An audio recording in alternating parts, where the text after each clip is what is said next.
สียงของเจ้าที่เคยบอกแต่ใครไม่เคยจะฟังบอกเคยสนกับความหักที่มีอยู่ลมหายใจที่เขาวอกมันเหลือเพียงความเงียบงันมือขาดไอหักเจ้ามาต่อเติมข้างกายมีเพียงความเหงากับเงาของตัวเองจมปักอยู่กับความหลังที่กว่าจะหูก็สาตาวันที่จะอยู่เคียงกายสุดท้ายก็ต้องสลายพังทลายเพราะบอกเคยเห็นความหมายคำว่าหัก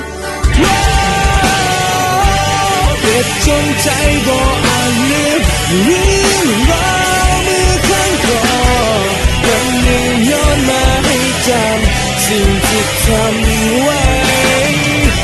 ทรมานกับความหลงไปทุ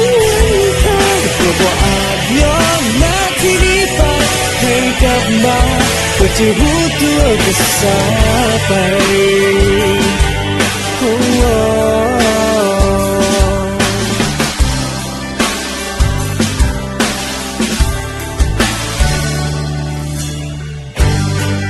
นาทีที่สัมผัส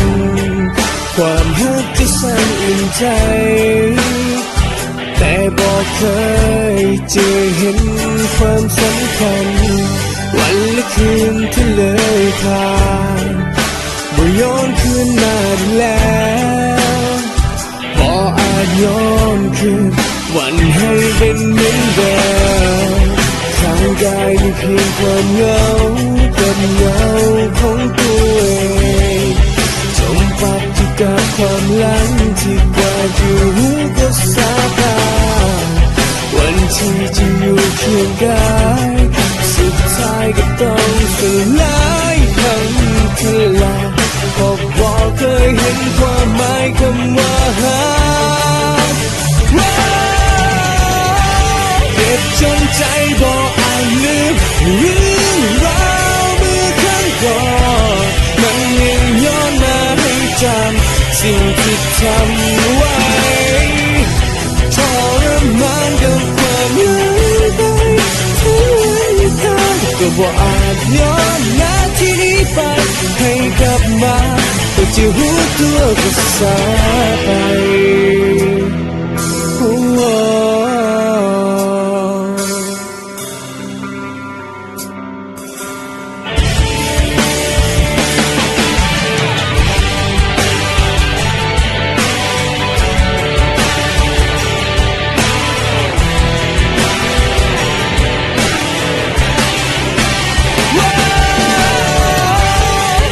จนใจบ่อาจลืมเรื่องราวเมื่อครั้งก่อ